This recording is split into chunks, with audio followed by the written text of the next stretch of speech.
My mother died giving birth to me. When the doctor carried me out of the delivery room, the first thing my father asked was if I was a boy.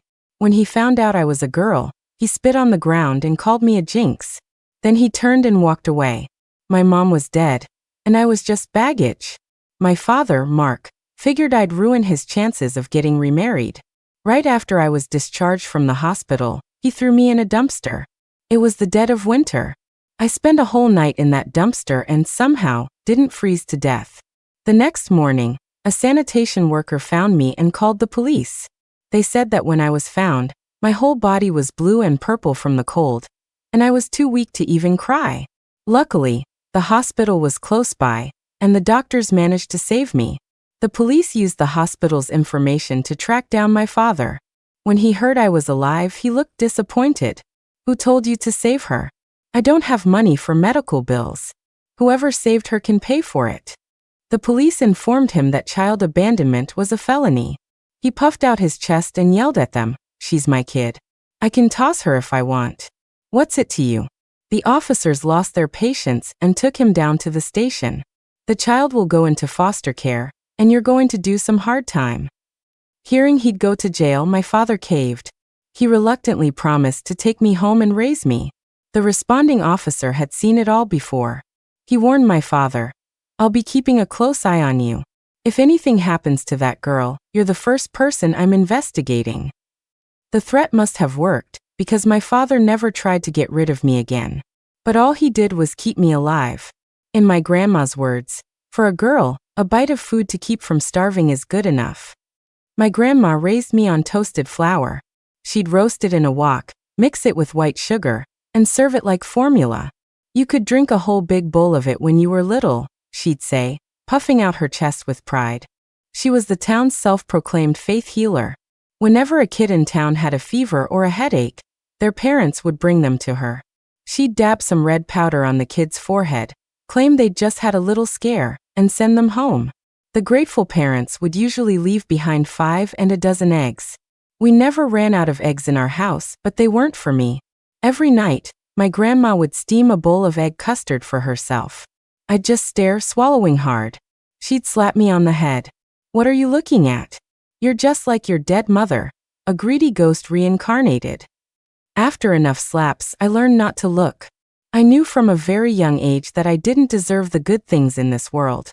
My grandma was cruel, but at least she kept me fed and warm. When I was 4, my stepmother, Brenda, moved in. That's when my real nightmare began. Brenda seemed to have a deep-seated anger, and she took it all out on me. Not only was the toasted flour gone, but I'd get yelled at for drinking a cup of hot water too fast. At first, she just seemed to dislike me, but when she got pregnant, I became the bane of her existence. Berating and hitting me became her new favorite pastime. A couple of insults here, a couple of slaps there, it was just another part of her day. Her pregnancy made her too delicate for housework, so all the chores fell on me, a 6-year-old child. In the dead of winter, she'd force me to wash clothes in freezing water.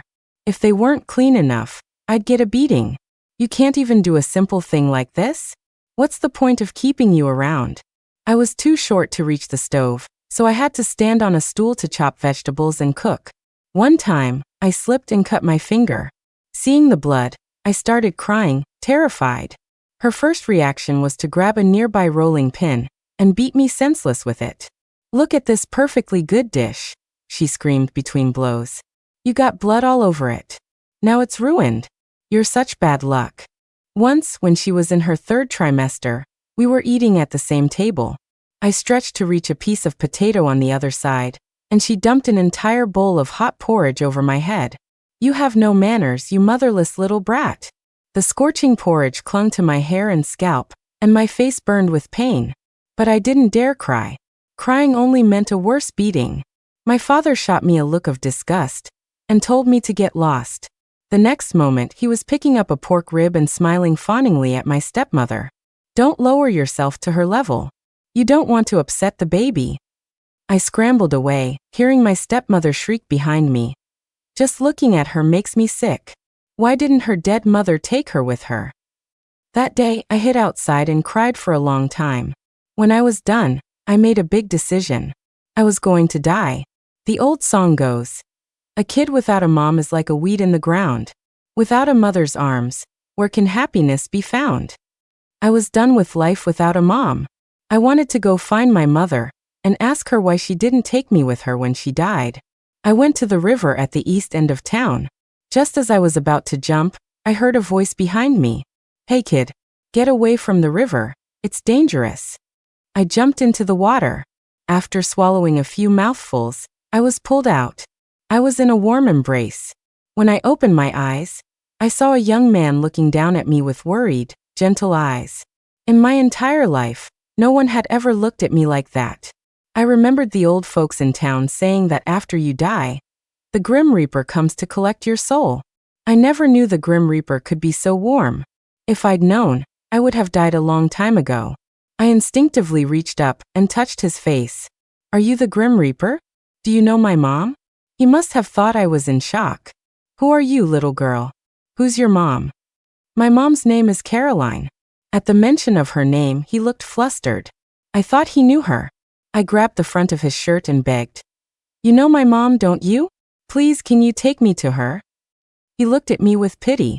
"Your mom is gone, sweetie. Didn't your family tell you?" It was only then that I noticed the sun was still hanging in the sky. Even as a little kid, I knew there was no sun in the underworld. I was so disappointed. So, I wasn't dead after all. The young man looked at me amused. "What nonsense are you talking about at your age?" I wriggled out of his arms, ready to jump again. "Mister, I really want to die. Please don't save me this time." This time he grabbed my arm, right on a spot where my stepmother had hit me. I cried out in pain, tears welling in my eyes. The man rolled up my sleeve and saw the horrifying bruises covering my body. Brenda was always careful about what people might say, so she usually hit me in places my clothes would cover, pinching and twisting my skin. I was used to being black and blue all the time, but the man's face changed. His voice trembled. "Who did this?" I thought I had scared him. I quickly pulled my sleeve down. "It's okay. It'll be all better when I see my mom. They say a kid with a mom is a treasure. I know my mom will protect me." The man looked at me, and then he pulled me into his arms and started to cry. "Don't worry," he said. "I'll make sure you get justice." That day, the man carried me straight to my house. He rolled up my sleeves and confronted my father and stepmother. "What is this? How could you do this to such a small child? You're worse than animals." My father just sneered at him. "She's my kid. I can do whatever I want. What's it to you?" The man was furious. "Mark, how could you treat Caroline's daughter like this? Have you no shame?" A sick, sleazy smile spread across my father's face. "Well, listen to you. Caroline this, Caroline that. Still carrying a torch for my dead wife after all these years, are you David?" The man, David, grabbed my father by the shirt and raised his fist. My father just pointed to his own temple. "Go on, hit me right here. I could use a new pickup truck, and you're just the guy to pay for it." Even though I was little, I could see that David was no match for my father. In this world, it's always the good guys who get the short end of the stick. I tugged on David's shirt. "Mister, you should go. Don't worry about me." Even with David's fist in his face, my father was still king of his castle. He kicked me, sending me stumbling. "You little traitor. Get lost." David's fist flew. He punched my father again and again. After the first punch, my father started wailing like a banshee. "Help. A veteran is beating me up." My stepmother joined in, slapping her thighs and crying, "Help! A veteran is trying to kill us." The house was in chaos. Neighbors came running and finally managed to pull David off my father, who was now a bruised and swollen mess. My father lay on the floor playing dead, claiming David had crippled him, and that it would take $50,000 to make things right. I didn't know how much money $50,000 was back then, but I could feel that David was about to lose a lot of it because of me. The thought that he would have to pay my dad to save me made me sick with grief. I don't know where the courage came from, but I ran into the kitchen, grabbed a cleaver, and charged at my father. I had only one thought. If my father was dead, David wouldn't have to pay. At worst, I'd pay for his life with mine. Seeing the cleaver, my father leaped up from the floor and came after me. David jumped in front of him and snatched the knife from my hand. Mark, if you lay another finger on her today, I'll chop you to pieces. The sight of the gleaming blade finally stopped my father in his tracks, but he still had that same defiant sneer. I'll say it again. She's my daughter. I'll do whatever I want with her, and you can't stop me. He shot a venomous glare at me. You can protect her for a day, but can you protect her for a lifetime? I trembled, but in that moment I didn't care. I hid behind David and shouted, "You abuse me. If you dare make him pay, I'll call the police. I'll have them arrest you both." My stepmother stared at me with pure hatred, as if she could kill me with her eyes. "You little traitor. Just you wait and see what I do to you later." Everyone there knew that once David left, I was in for a brutal beating. But I didn't regret it. In my whole life, David was the only person who had ever stood up for me. People in town knew my stepmother abused me. At most, they'd shake their heads and whisper about what a poor, unlucky kid I was. Not a single one of them ever dared to say a word to her face. I was young and didn't understand big concepts like gratitude, but I knew one thing. I couldn't let the only person who had ever been kind to me suffer. I had one thought. I had to protect David. As I stood my ground, trying to face down my father and stepmother, David suddenly knelt down. He looked at me gently. "Sweetie, would you like to come with me?" I stared at him in shock. Go with him? And never have to endure their beatings again? I fought the urge to nod frantically. I whispered, "But I'm a jinx. If I go with you, you'll have bad luck." Tears streamed down my face as I refused him. David sighed and gently wiped them away. "You're not a jinx." He held out his hand.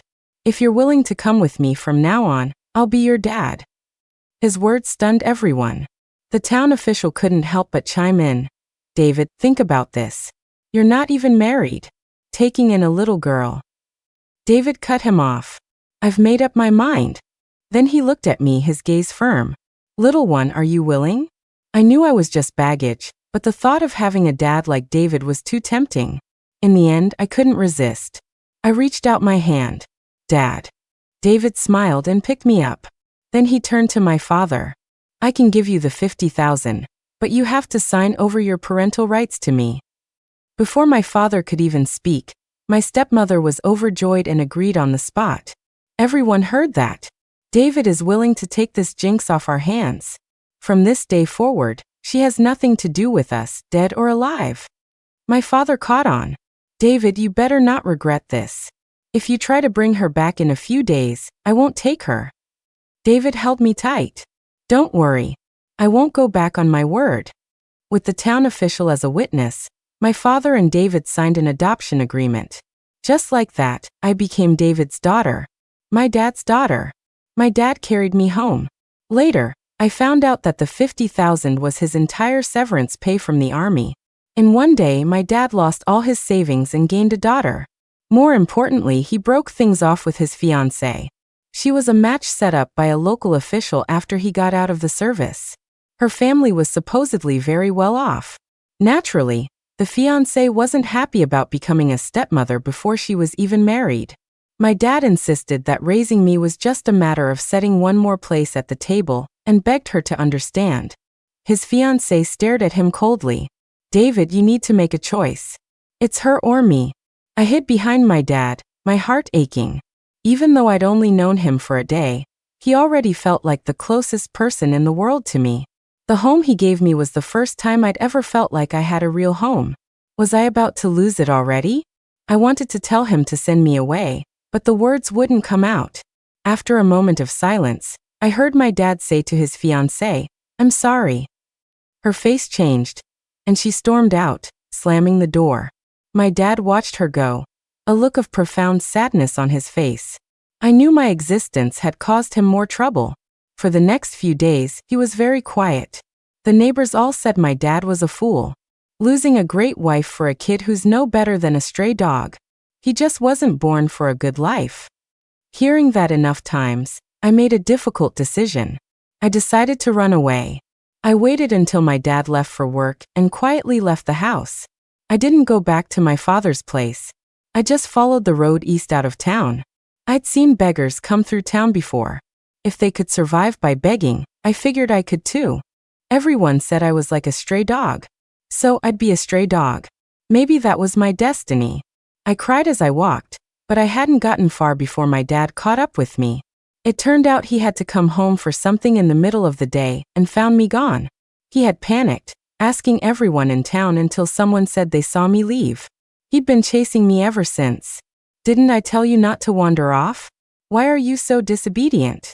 I'd never seen him so angry, but I wasn't scared at all. In fact, it felt warm.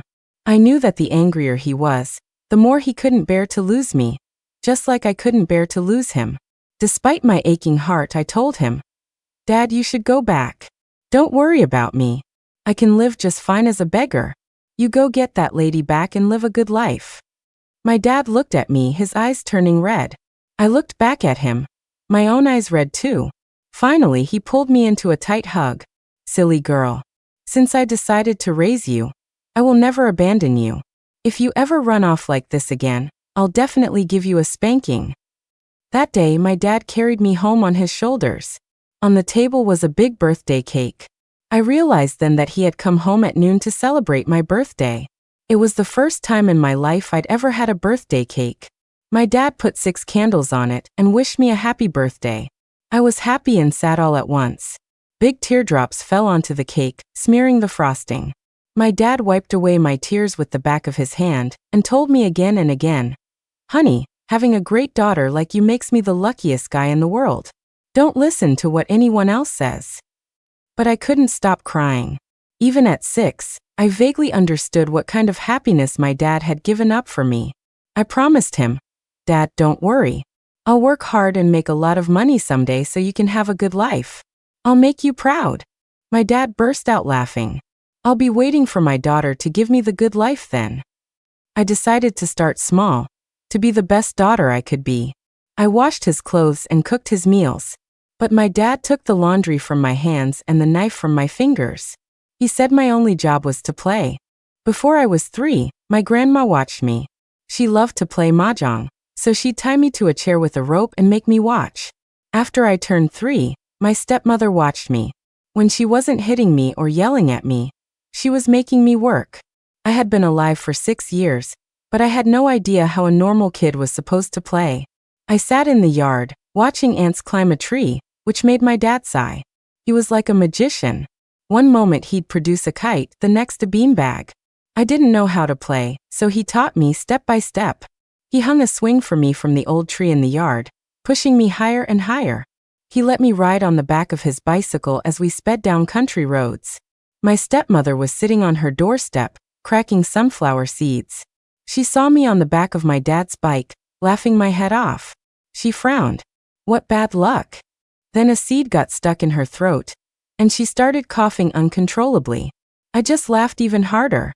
That night, my stepmother went into labor. The poor baby was born without an anus. But because he was a boy, my father still spent a lot of money on surgery for him. Everyone said the child was cosmic payback for my father and stepmother's cruelty. Why should a child suffer for the sins of his parents? I didn't really get it, and I didn't feel happy that they were getting what they deserved. My dad told me, "All we need to do is focus on living our own lives well and not worry about other people." Just then, a bombshell dropped that shattered our peaceful life. My dad's ex-fiancée, Jessica, quickly found another man to marry after they broke up. But the day before her wedding, her new husband caught her in their new home, cheating on him with another man. That man was none other than the official who had introduced her to my dad. The new husband attacked them both with a knife, injuring them badly before he was arrested. The story spread like wildfire. Everyone said my dad was lucky he didn't marry her, or he would have been the one who was cheated on and sent to prison. Suddenly, everyone started saying that I, Chloe, was my dad's lucky charm. That Chloe girl seems to be David's good luck charm. If it wasn't for her, he'd be the one in that mess. Oh, by the way, my birth name was Tony, meaning a girl born in winter. When I came to live with my dad, he renamed me Chloe. He wanted me to be exceptional and live an extraordinary life. After the official was attacked, a new boss came to my dad's workplace. He chose my dad from the driver pool to be his personal driver. Everyone said my dad's luck was changing for the better. The rumors about me being a lucky charm grew even wilder. That's when my stepmother resurfaced, probably because she couldn't stand to see us happy. She told anyone who would listen. Tony is a jinx who killed her own mother at birth. A lucky charm? That's ridiculous. The strange thing was, whenever she said that, the same people who had called me a lucky charm would fall silent. They'd nod thoughtfully and agree with her. That's true. Tony couldn't possibly be a lucky charm. People are such strange, fickle creatures. Even though my dad and I tried our best to live a good life, fate played a cruel joke on us. When I turned 7, it was time for me to start school. To give me a good learning environment, my dad asked his new boss to help get me into the top elementary school in the county. The boss slapped his chest and said it was no problem, but even with his connection, we'd have to pay a $4,000 enrollment fee. My dad's salary was only $1,800 a month. At first, he discussed it with me. He asked if I'd be willing to make some sacrifices to go to a good school. Like, no new clothes for the new year, and only one trip to KFC a month. Maybe it's true that kids from poor families grow up fast. I understood exactly what that money meant to our family. My heart ached for my dad, who never bought new clothes for himself, who always said he didn't like KFC. So I told him I didn't need new clothes or KFC, but I also didn't want to spend the money to go to that school. I suggested he ask for the money back.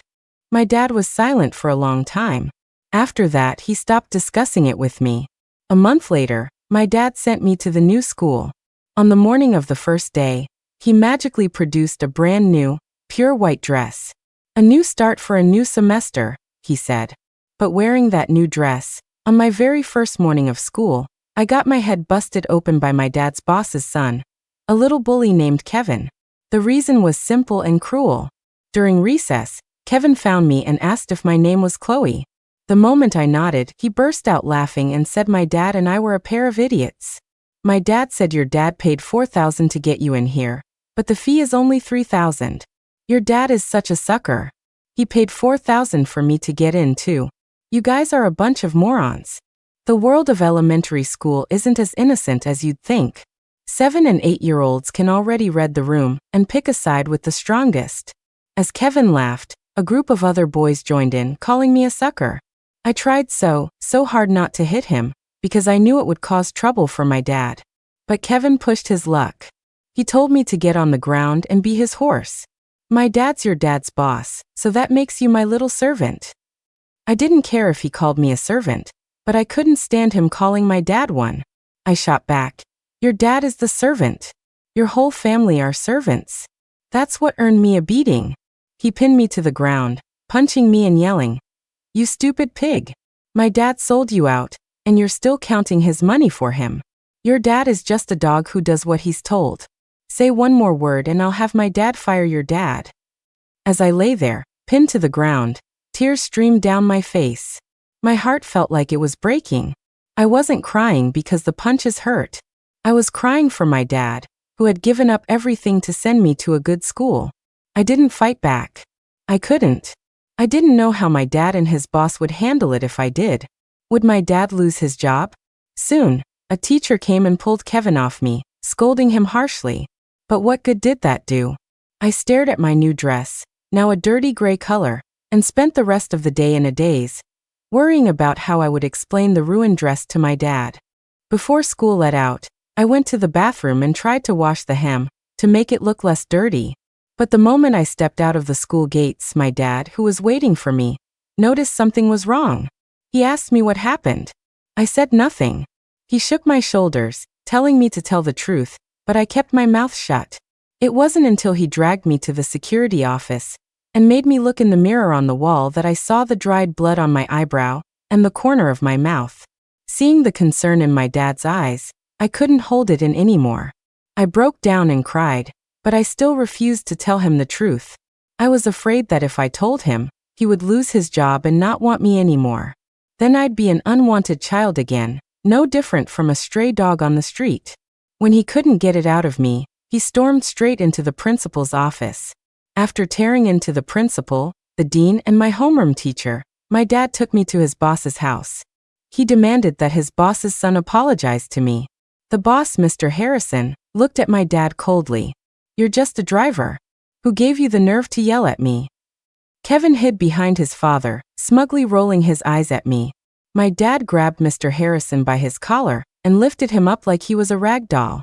"I was a hand-to-hand combat champion in the army. I know exactly where to hit you so it hurts like hell but only shows up as a minor injury on a medical report. Wanna try me?" The arrogant boss was now sweating bullets, but he still tried to act tough. "You wouldn't dare. I'll fire you." My dad raised his fist. Mr. Harrison immediately squeezed his eyes shut and yelled, "I'm sorry. I'm sorry, don't hit me." "It's not you who should be sorry," my dad said. "It's your son." Yes, my son was wrong. That afternoon, Kevin was slapped several times by his own father right in front of me. He wailed and apologized. My dad just looked at me. "Do you forgive him?" I stared blankly, then nodded, then shook my head. "He kicked me too." I don't know why I said it. Mr. Harrison's face was a sight to behold, but he was smart enough to know what to do. He kicked his son a few more times until the boy was crying hysterically. Only then did I nod at my dad. "I forgive him." My dad nodded at Kevin. "My daughter says she forgives you this time. Don't let it happen again. Next time you hit her, it won't be your dad hitting you." Kevin cried even louder. My dad took my hand, and we walked out. Mr. Harrison yelled after us, "David, you're fired." My dad just laughed. "No, you idiot. I quit." On the way out, I asked him worriedly, "Did I cause trouble again?" My dad ruffled my hair. "I've been wanting to quit that job for a long time. Don't worry, it's a big world. Your dad can always find a way to feed us." "Chloe," he said, "the most important thing in life is to be happy. We don't bully others, but we don't let others bully us, either. A job where you can't have respect isn't worth having." That day, my dad was wearing a white shirt. The early autumn wind blew through his hair, and his face was relaxed and happy. A warm current flowed through my chest, and I felt hot all over. It wasn't until years later that I learned a word for that feeling: exhilaration. My dad might have been fine with it, but other people weren't. As soon as the news of his unemployment spread, the rumors about me being a jinx started up again. "Whoever takes her in has bad luck. Poor David, it never rains but it pours." And then something else happened that seemed to cement my reputation as a jinx. One night, I suddenly came down with a high fever. My dad rushed me to the hospital, where I was diagnosed with myocarditis. The doctor said if it got worse, I might need surgery, and told my dad to prepare for the expense. As fate would have it, when my dad was paying the hospital deposit, he ran into my father and stepmother, who were there for a checkup for their son with no anus. When they heard I was in the hospital, the first thing my father said was, "Don't you dare ask me for money. Whether that girl lives or dies, she's your problem now." My stepmother held her son and gloated, "I told you she was a jinx. You didn't believe me and insisted on taking her in. Look at you now. Bad luck." My dad told me later that he had to fight every urge to beat them both up right there. I still needed him, and if he got into a fight, there would be no one to take care of me. After my fever broke, I developed a strange craving. I woke up one morning demanding a specific spicy soup from a little breakfast joint on the street next to the hospital. My dad couldn't say no, so he went to buy it for me. And that trip turned into a story of its own. As soon as my dad walked out of the hospital, a woman collapsed right in front of him. My dad was thinking about becoming a caregiver and had learned some first aid from the older assistants at the hospital. He immediately recognized it as a heart attack and started CPR. Someone else ran to get a doctor. Thanks to his quick thinking, the woman was saved. The doctor told her that my dad's immediate response was what saved her life. Another minute and you would have been gone. The woman spent a night in the ICU and was moved to a regular room the next day. My dad took me to visit her. Lying in bed, her face pale, she thanked us. That's when we learned her name was Sarah. She wasn't from our town and ran a clothing store by herself. She had been on her way back from a buying trip and felt a little discomfort in her chest, so she decided to stop by the hospital. The moment she walked in, she passed out. "You saved my life," she said.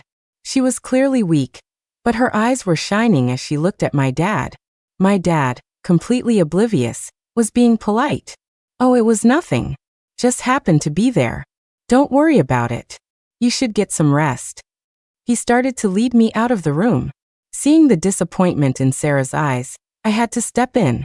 "Dad," I reminded him. "Didn't Sarah just say she's all alone in this city? She just woke up and needs someone to look after her. You were looking for a job as a caregiver, weren't you? Why don't you take care of her?" My dad, who was usually so sharp, just waved his hands dismissively. "That wouldn't be right. I'm a man and she's a woman. It would be inconvenient." I ignored his protests and looked at Sarah with my most pitiful expression. "Aunt Sarah, my dad is a really good person. I'm his adopted daughter, and he's never made me feel unwanted. He spent a lot of money to get me treated. He really needs this job." As I hoped, hearing that I was adopted, the light returned to Sarah's eyes. She looked at my dad expectantly. "You saved my life, so see it through to the end. Just do it as a favor to me." Sarah's eyes seemed to speak. They sparkled as she looked at my dad, making him stammer. "But it's not appropriate." I quickly jumped in. "Aunt Sarah, don't worry. If there's anything you don't feel comfortable with my dad doing, just tell me. I might be small, but I can do anything." My dad gently tapped the back of my head. "Nonsense. You're a patient yourself." Sarah smiled faintly. "All I need is for you to help me buy meals and run some errands. I can handle the rest myself." It was only then that I realized what a beautiful woman Sarah was. She and my dad, who was handsome himself, looked perfect together. Strangely enough, after we met Sarah, my health improved day by day. Soon I was healthy enough to be discharged. I had a vague feeling that maybe the whole point of me getting sick was so my dad could meet Sarah. It was clear that Sarah liked my dad. Whenever I visited her, she would hold my hand and ask me questions about him. One time, she even asked, "Would you like to have a mother?" Maybe my time with my dad had made me bolder. I turned into a little matchmaker and asked her right back, "Aunt Sarah, do you want to be my mom?" Sarah blushed bright red. I giggled. "I want you to be my mom too, but you'll have to ask my dad." I promised to sound him out for her. To my surprise, my dad flatly refused. Not only that, he warned me not to talk nonsense. A woman's reputation is very important. If word gets out about what you're saying, it will ruin things for her. I got anxious. "But she told me herself that she likes you." My dad sighed. "You're still young. You don't understand that in this world, liking someone isn't always enough for you to be together. If liking someone isn't enough, then what is?" I couldn't help but ask the question that had been on my mind for a long time. "Is it true what he said? That you were in love with my mom?" I still remembered what my father had said the first time I met David, that he had a thing for my biological mother. I didn't think there was anything wrong with that, but the sleazy way my father said it made me angry. I was about to tell my dad that my mother was gone and he needed to move on, but he was so shocked by my question that he choked on his own saliva and started coughing. "Don't listen to his nonsense. There was nothing between your mom and me. We were just friends." My dad explained that my father's rumor-mongering started because one time, my mother was struggling to carry water, and he helped her carry it for a short distance. My father saw them and started making nasty comments. I almost beat him up right then. He's always been a shameless, petty man. Your mother suffered a lot with him. When my dad said this, his tone was one of pity and regret, the kind one human feels for another, not the kind a man feels for a woman he loves. I understood. And Sarah, who had been eavesdropping at the door, understood too. "Then why can't you like Aunt Sarah?" This time my dad didn't answer. He just sighed. I understood that sigh too. My dad, he felt he wasn't good enough for her. After I was discharged, I went back to school. The other kids had all heard about how my dad stood up for me, and no one dared to bully me anymore. Even Kevin would avoid me in the hallways. At the same time, I discovered that the things the teacher taught were easy for me. The teachers all praised me for being smart, and more kids wanted to be my friend. But none of that made me happy. I wanted to help my dad make money. After all, only with money could my dad be with Sarah. After a lot of thought, I came up with a money-making scheme: collecting trash. It's how it always happens in old martial arts movies, right? The hero accidentally picks up something, takes it home, and discovers it's a priceless treasure or a secret martial arts manual. I was convinced that among the vast mountains of trash, there had to be a priceless treasure waiting for me to find it. As for why I was so sure I was the hero of this story, well, I figured my quest to get my dad a wife would surely move the heavens. So for a while, I would pick up little things I thought were treasures on my way home from school every day. An ordinary wine bottle that looked like an antique vase, a piece of brass that looked like gold, a shard of plastic that looked like jade. I tirelessly brought my finds home every day. My dad just laughed at my antics. He always indulged me in these little things. Until one day, I brought home a stinky rock. I was convinced it was a meteorite from outer space and worth a fortune. When my dad saw the rock, his expression suddenly turned serious. "Where did you find this?" I thought I was in trouble, that I'd brought home a bomb or something. Then I saw him holding the rock, his hands trembling with excitement. "Chloe, do you have any idea what you just brought home?" I later learned that what I had brought home that day was a chunk of ambergris. It really was a priceless treasure. It sold for a staggering $500,000. But before we could use the money to marry Sarah, my father and stepmother showed up at our door. The news that I had found ambergris had spread, and now everyone was saying I was a born lucky charm. Whoever had me, they said, would have immense wealth. My father and stepmother were here to take me back. My father walked in and got straight to the point. "Tony is my daughter. Anything she finds is mine." The most ridiculous part was my stepmother trying to appeal to my emotions. "Tony, honey, Mom was wrong before. We were poor, you know. Sometimes I was in a bad mood and said things I didn't mean. But now that we have money, come home, and Mom will treat you like a princess." She reached for me, and I scrambled behind my dad. My dad was furious. He confronted my father. "We had a written agreement. I gave you $50,000, and Chloe became my daughter. From that day on, she had nothing to do with your family. Did a dog eat your words?" My father snorted. "I went to the city and consulted a lawyer. According to the law, a single man can't adopt a female child. Our agreement is invalid." A man in a suit carrying a briefcase stepped out from behind him. He handed my dad a business card. "I'm a lawyer with Peterson Associates. My name is Mr. Peterson. I'm here today to officially declare the adoption agreement null and void." My father looked at us smugly, clearly well prepared. I looked at my dad helplessly, terrified that what they were saying was true. The thought of leaving my dad and going back to that house made me shake with fear. My dad clearly hadn't expected this. He cursed my father for being shameless. My father spit on the floor and flashed that disgusting, sleazy smile again. "David, you're a single man, almost 30, adopting a 6-year-old girl. What were your intentions? Everyone knows who the shameless one is here." My dad, shaking with rage, grabbed my father's collar and was about to hit him when a clear voice rang out from the doorway. "Who says David is a single man? We've been married for months."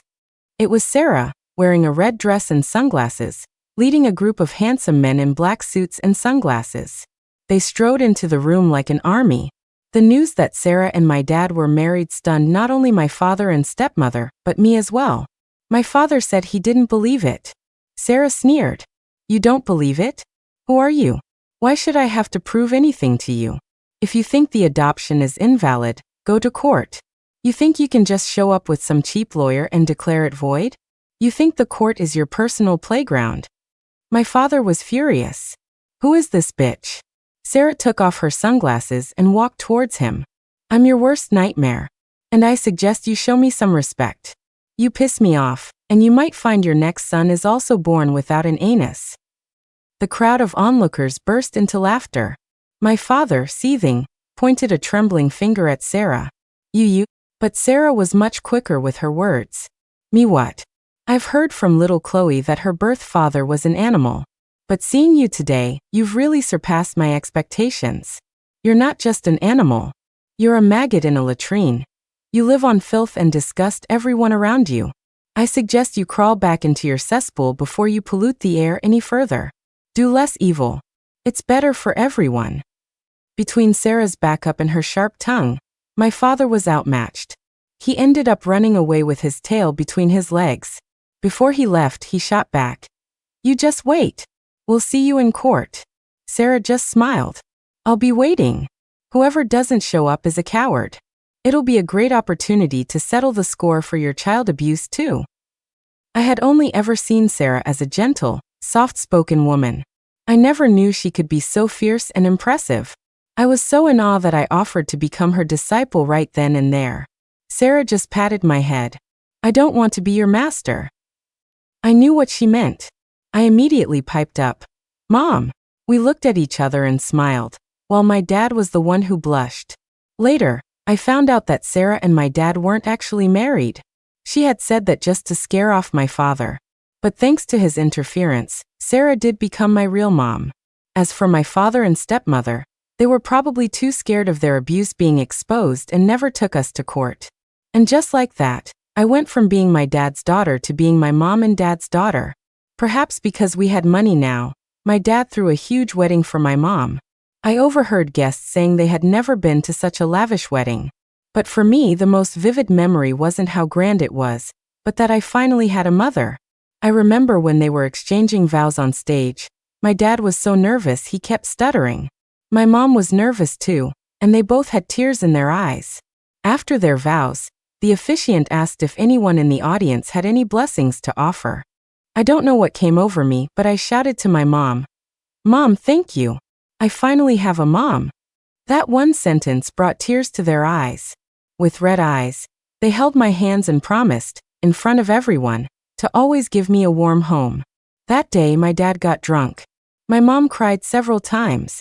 And I cried several times too. After the wedding, my dad discovered that my mom was actually quite wealthy. The little shop she mentioned was actually the most popular women's clothing store in the university district. She had ended up in the hospital because she was exhausted from running it all by herself.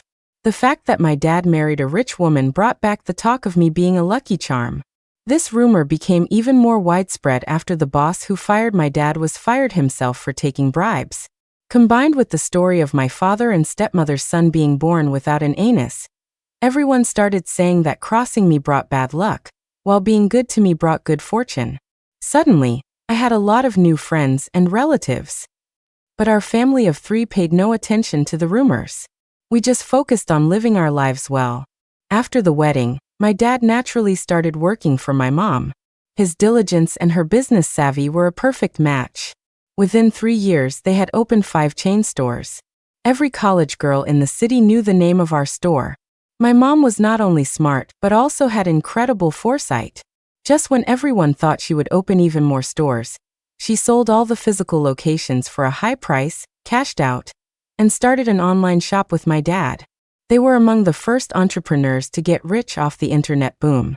By the time I was 13 or 14, my mom already had 3 of the highest-rated stores on the platform and was a bona fide tycoon.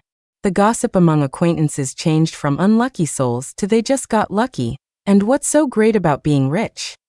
In any case, since my dad married my mom, our family's financial freedom grew and grew. The only cloud on our horizon was my mom's weak heart. The doctor said she couldn't have any more children. When my mom heard the news, she held me and cried all afternoon. But the next day, she was her usual sunny self. I knew she was afraid that if she was sad, it would make my dad sad too. My dad saw through her act and always played along. As their only child, the best I could do was study hard and not give them anything to worry about. So, I was a diligent student from a young age, always at the top of my class from elementary through high school. And no matter what regrets my mom and dad might have had, the thing they were most proud of was me. Every time I got first place on my final exams, my mom would buy me a property as a dowry. I, being a teenager, would always say I was never getting married, so she changed it to a prize for getting first place. The amazing thing was, wherever my mom bought property, the prices would skyrocket. One time, right after she got the deed, the area was slated for demolition, and one property was replaced with 3. Everyone said my mom had the Midas touch and wanted to follow her lead in real estate. My mom would just say it wasn't her, it was my good fortune. These are all for our lucky star. For those few years, our family was immersed in a comfortable, loving life. We completely forgot that my father and stepmother even existed. But in my last year of high school, they reappeared. One day after school, my father and stepmother suddenly showed up at the school gate, blocking the door to my dad's car. If it weren't for my father's disgusting voice, I wouldn't have even recognized him. He was a withered shell of a man. He said he had kidney failure and needed a transplant. He begged me to get tested to see if I was a match. My stepmother put on a performance worthy of an Oscar, snot bubbles and all. "Tony, your father gave you life. If you don't save him, he'll die. Are you really going to watch him die?" My dad was disgusted by their charade and was about to go after them. "You have your own son. Make him donate. Leave my daughter alone. Get lost."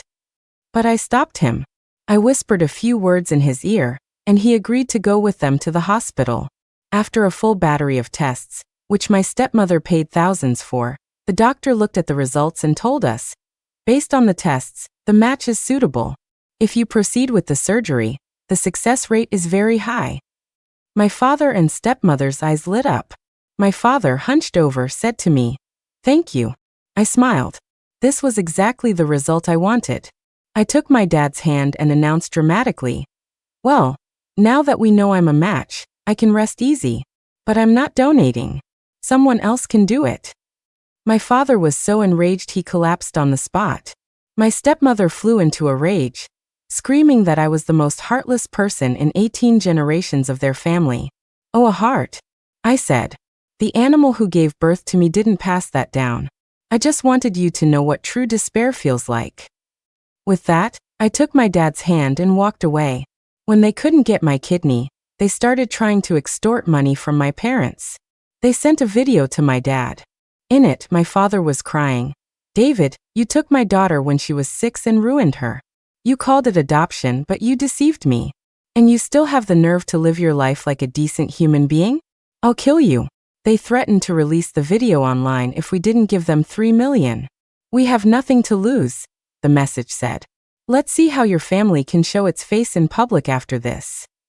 My stepmother sent a voice message gloating. My mom and I were shaking with rage, but my dad was calm. He opened the safe, took out a small box from the very back, and went straight to the police station. At the station, my mom and I learned the full story. When my dad first adopted me, he had a female doctor document all my injuries. The box contained all the original adoption paperwork and photos of my injuries. In the last photo, 2 female doctors in white coats were holding my hands. "Officer, I can contact these 2 doctors if needed," my dad said. I adopted this child solely because she was being abused by her biological father. Although some of the paperwork was finalized later, it was all approved by the relevant authorities and is legally sound.